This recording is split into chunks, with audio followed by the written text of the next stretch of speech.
టీమిండియాలో ఇప్పుడంతా బ్యాండ్ బాజా భారత్ నడుస్తోంది. యువ క్రికెటర్లు ఒక్కొక్కరుగా పెళ్లి బాట పడుతున్నారు. చైనా మన్ బౌలర్ కుల్దీప్ యాదవ్ ఇటీవలే ఎంగేజ్మెంట్ చేసుకున్నాడు. చిన్ననాటి స్నేహితురాలు వంశికితో అతడి నిశ్చితార్థ వేడుక ఘనంగా జరిగింది. ఇది జరిగిన 2 రోజులకే మరో భారత star pinch hitter Rinku Singh engagement చేసుకున్నాడు.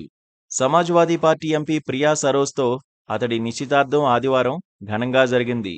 లక్నోలోని సెంట్రమ్ హోటల్లో జరిగిన ఈ వేడుకకు పలువురు క్రికెట్ స్టార్లతో పాటు రాజకీయ ప్రముఖులు కూడా హాజరయ్యారు. రింకు సింగ్, ప్రియా సరోజ్ సాంప్రదాయ దుస్తుల్లో కెమెరాకు పోజులిచ్చారు. హాల్ను పువ్వులు, రంగురంగుల లైట్లతో అలంకరించారు.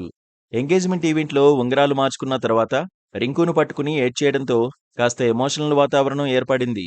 ఈ వేడుకకు క్రికెట్, రాజకీయాలకు చెందిన చాలా మంది ప్రత్యేక అతిథులు హాజరయ్యారు.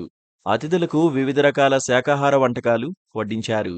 ఈ ఆహారంలో అవధి వంటకాలు, రసగుల్లా, జీడిపప్పు పన్నీర్ రోల్ వంటి బెంగాలీ స్వీట్లు, యూరోపియన్, ఆసియా వంటకాలు ఉన్నాయి. రింకు ఇష్టమైన వంటకాలైన పన్నీర్ టిక్కా, మటర్ మలై కూడా మెనూలో ఉన్నాయి. దీంతో పాటు malai kofta, kadai paneer, veg Manchurian, spring roll కూడా ఉన్నాయి.